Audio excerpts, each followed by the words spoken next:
This is one of a handful of farms in the UK that rears free-range, mature turkeys.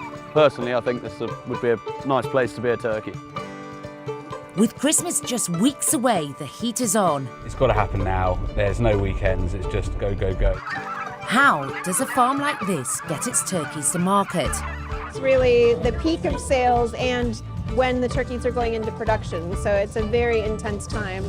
And will turkeys still cut it at the Christmas table?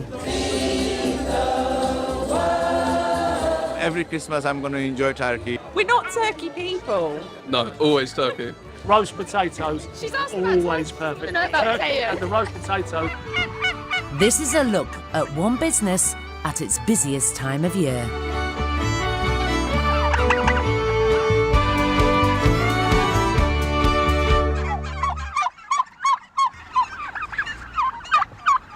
There's 5 weeks until Christmas, and it's dawn on this turkey farm in Berkshire.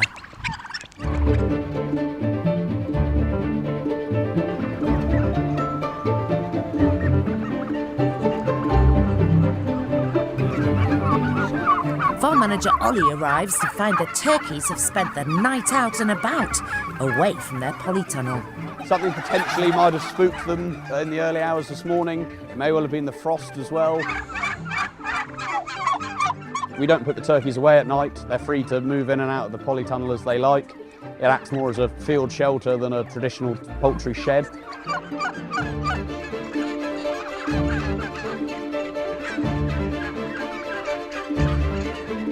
Most morning checks are for checking that we haven't had any water leaks from the drinkers, any floods in the shed, checking that they've got food.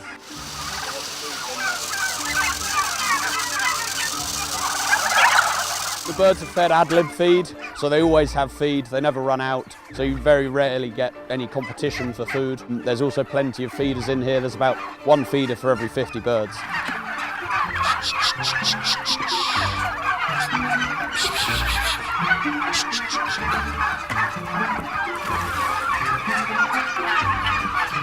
So we look at the water consumption daily as well, and if we see any major increase or decrease in it, and then that will be a first sign that something potentially could be wrong with the birds.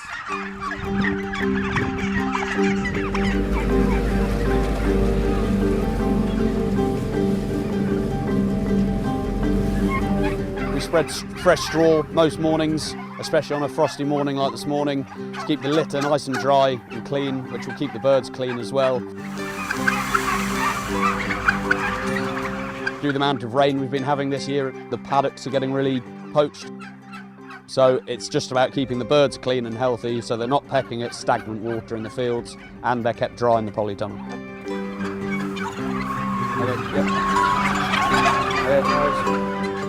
Turkeys are super inquisitive. They are interested in everything you do, which sometimes holds you up, but also it is quite amusing. They'll follow you around all day, they'll never get bored. Turkey personalities. I'd say they've got far much more of a personality compared to chickens. Yeah,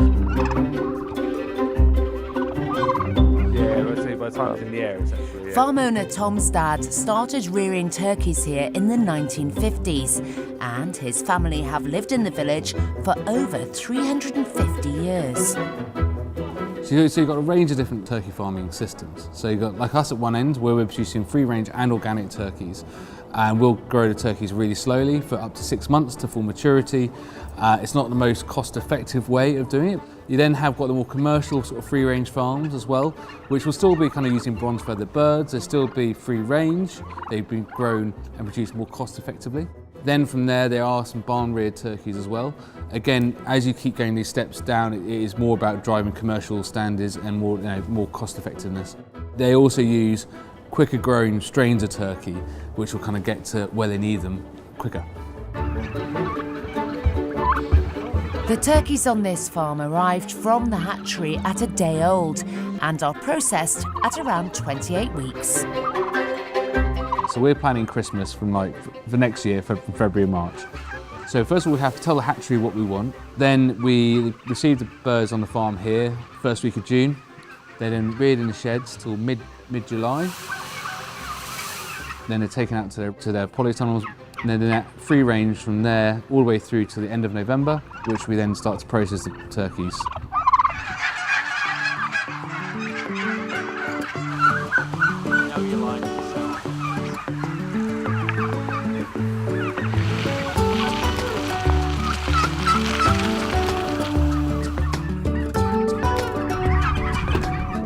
So we're here to do our midday check, where it's a welfare check to walk through the birds.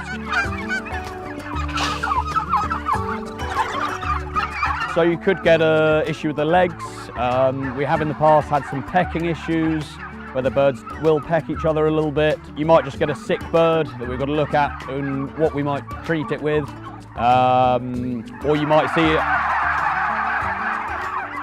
see a whole problem with the flock, in which case it's a bigger issue, and then we'll start the conversation with the vet and go down that route. Diseases such as bird flu, I mean, that is completely catastrophic for a poultry business, particularly a seasonal business like ours. Because our turkeys are free range outside for so long, the window of opportunity for that 1 milligram of muck or of feces from an infected bird to land on it is so much higher. And it is very, very concerning. So you can keep the birds housed, but you kind of worry that is that the right thing to do for the turkeys? They want to be outside. They do so much better outside. You don't really want to house them. As the saying goes, with livestock, there's dead stock. So we work on about a 3% mortality rate through the course of the 6 months that we have them. But all these here now are fit. We will lose very few between now and processing. It's mainly in the first 5 weeks that we'll find the mortality.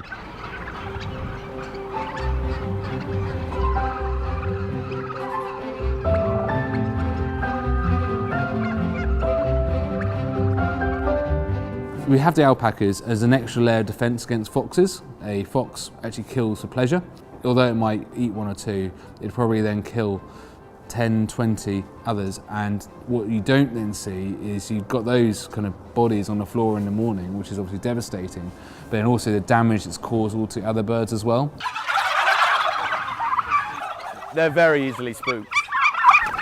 So we actually firework train the turkeys. So 2 weeks prior to fireworks night, we start letting fireworks off in the daylight, and then we move that later and later, and then a few days before fireworks night we'll let off mini displays, just to get the turkeys used to the bright lights in the night sky as well as the loud bangs.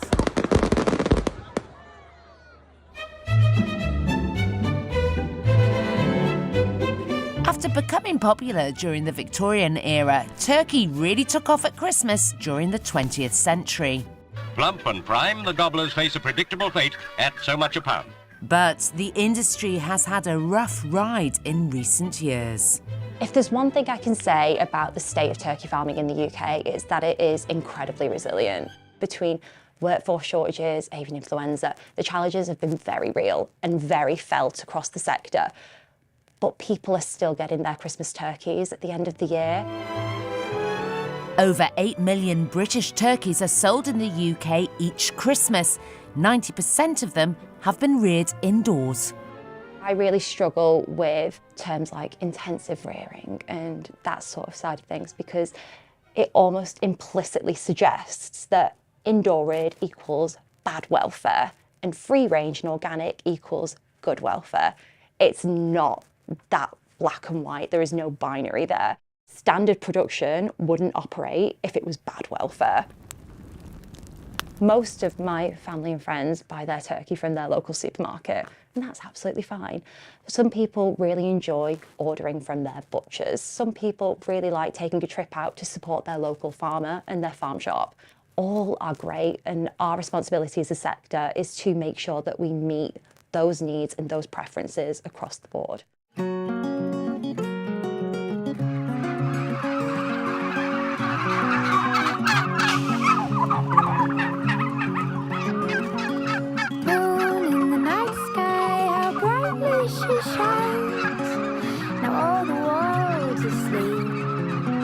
So this is the last check of the day before, well, it's the last time we'll see the birds before tomorrow morning.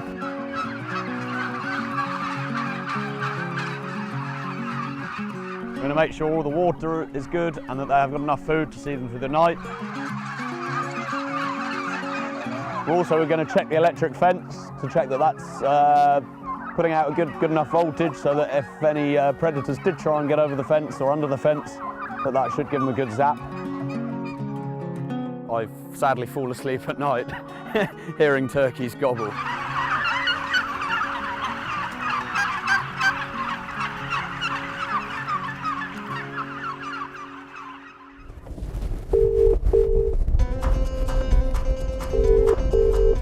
Hi, Tom. Hello, mate. How you doing?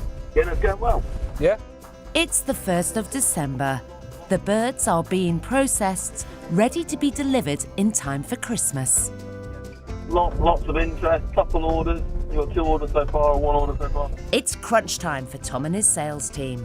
I've cooked 3 turkeys this morning. I've got another 2 or 3 to cook. We've got some out the freezer, and yeah, we're just busy running around, dropping off all over the place.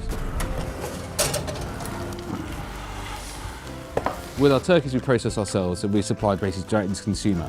This is because there's the best margin for the business.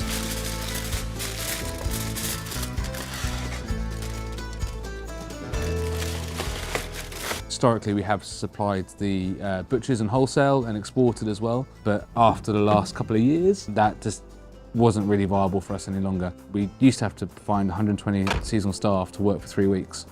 And it just wasn't worth them travelling across Europe to do it anymore. So it was just kind of getting incredibly difficult, and yeah, I went a bit grey as a result. Hi, Tom. Hey, Claire, you all right? Do you need more turkey?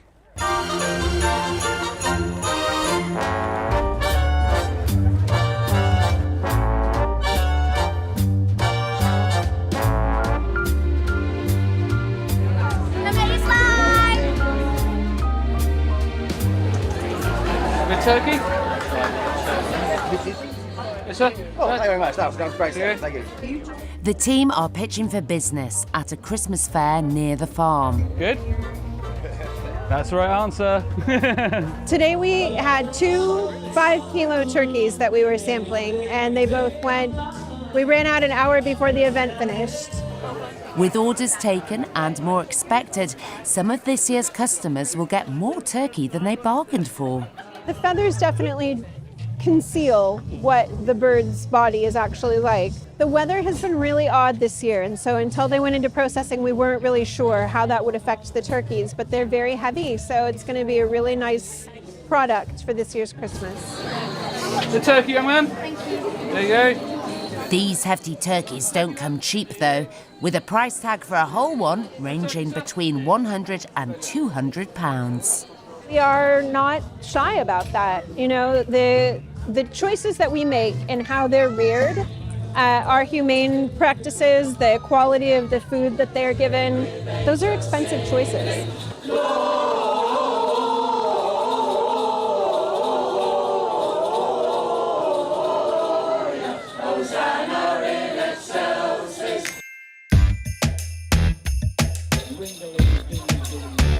As turkeys land on tables across the country, what is the secret to getting that all-important Christmas dinner right? He's a cook. He's a chef. Taking your time, I think. The secret to a good turkey. I think, well, it's my mum cooking it. I don't know, because I've never done it. It tends to have that reputation of being a little bit dry. I cook my turkey stuffed with minced lamb. Don't let it get dry, because if turkey goes dry... It's all over. Oh, and an oven that works. I don't know. No idea. We went to Lidl last year. Yeah, we had one from Lidl last year, that was all right.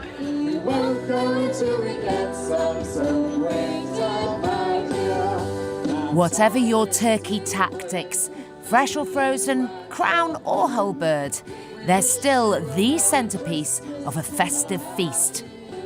As for the turkey farmers themselves, well, they're already dreaming of next Christmas. Wish you a Merry Christmas and a Happy New Year. Oh, we made it! Merry Christmas, everyone. Thank you so much for coming. Ta-ra.